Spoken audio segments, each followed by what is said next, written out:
हमारे सहयोगी सोहित मिश्रा ने पुणे के दीनानाथ मंगेशकर अस्पताल के कोविड प्रभारी डॉक्टर समीर जोग से बात की है।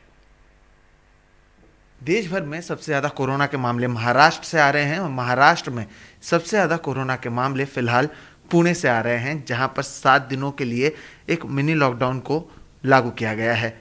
इससे पहले शुक्रवार के दिन मुख्यमंत्री उद्धव ठाकरे जब महाराष्ट्र की जनता को संबोधित कर रहे थे, तब उन्होंने कहा कि पिछले 1 साल में जितने भी डॉक्टर्स हैं, नर्सेस हैं और बाकी लोग हैं, वो लगातार मेहनत कर रहे हैं, लेकिन अब जिस तरह से मामले वापस बढ़ने लगे हैं, वो डॉक्टर्स हों, नर्सेस हों, उन पर भी दबाव बढ़ चुका है। वो लगातार काम करते हुए थक चुके हैं।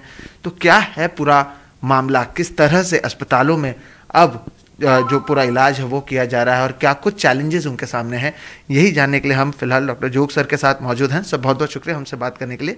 सर, जिस तरह से कल कहा गया और जिस तरह से लगातार मामले बढ़ रहे हैं, हम देख रहे हैं बेड्स की कमी है कई सारे जगहों पर। अगर पुणे की भी बात करें, 8-8.5 हज़ार मामले अचानक से एक दिन में आने शुरू हो चुके हैं। किस तरह के चैलेंजेस आप देख रहे हैं? बीच में मामले बहुत कम हुए थे, फिर बढ़ने लगे, क्या कुछ हो रहा है? महाराष्ट्र में स्पेशली पुणे, मुंबई, ठाणे एरिया, जो ट्रायंगुलर एरिया बोलते हैं महाराष्ट्र का, एंड नागपुर एज वेल, उधर तो definitely second wave at its peak है। So most likely as per our expectation जो है वो और 15-20 दिन पीक रहेगा ऐसा लगता है।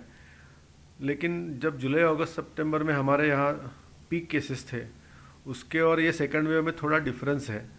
इसमें बहुत ज़्यादा लोगों को इन्फेक्शन हो रहा है, इसलिए नंबर बहुत ज़्यादा दिखते हैं और टेस्टिंग भी बहुत ज़्यादा हो रहा है।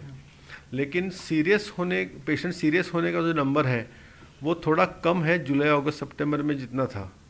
एक एग्जांपल देता हूँ, जब जुलाई, अगस्त, सितंबर में महाराष्ट्र पुणे सिटी में, पुणे कॉरपोरेशन एरिया में हर दिन 2200 इतने केसेस नए डायग्नोज होते थे।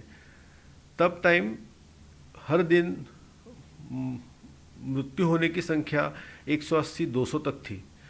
अभी हर दिन नए केसेस पिछले 15 दिन 3000, 3500, 4000, कल तो 4500 नए केसेस पुणे कॉरपोरेशन एरिया में डायग्नोज हुए।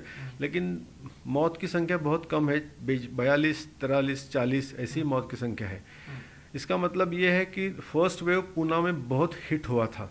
मेरे ख्याल से भारत के जो लीडिंग सिटीज़ है उसमें पुणे को सबसे ज़्यादा ठेस पहुंची हुई थी फर्स्ट वेव से, बिकॉज पुणे में फर्स्ट वेव जो 4 महीने चल रही थी, जून, जुलाई, अगस्त, सितंबर, तो उसकी वजह से शायद बहुत सारे लोगों में हर्ड इम्यूनिटी, जिसको समूह प्रतिकार शक्ति बोलते हैं, वो थोड़ी थोड़ी आना चालू हुआ था।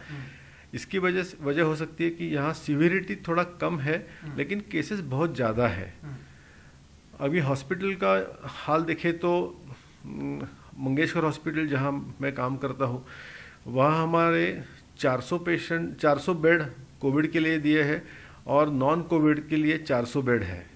तो जब पहले कोविड की बहुत सारी भीति थी और लोगों में पैरानोइया था, एंजाइटी थी, उस टाइम नॉन कोविड वाले लोग, इलेक्टिव सर्जरी वाले लोग आगे आकर सर्जरी करना नहीं चाहते थे, ट्रीटमेंट नहीं लेना चाहते थे। अभी ऐसा नहीं है। अभी जिनको कोविड है उनको भी हॉस्पिटल की ज़रूरी है, और जिनको कोविड नहीं लेकिन हॉस्पिटल की ज़रूरी है, जैसे कि हार्ट का सर्जरी है, जॉइंट का सर्जरी है, ऑर्थोपेडिक सर्जरी है, गायनेक का सर्जरी है, तो वो लोग भी अभी 1 बरस से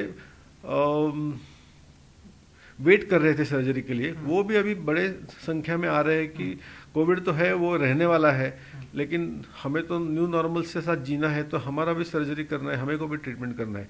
तो पहले लास्ट मई, जून, जुलाई में लोड थोड़ा हॉस्पिटल पे लोड कोविड का ज़्यादा था, नॉन कोविड का कम था। अभी दोनों का लोड ज़्यादा है। नॉन कोविड का भी उतना ही लोड है जितना कोविड का है, क्योंकि 1 बरस से कोई मेडिकल ट्रीटमेंट के लिए वेट नहीं कर सकता है।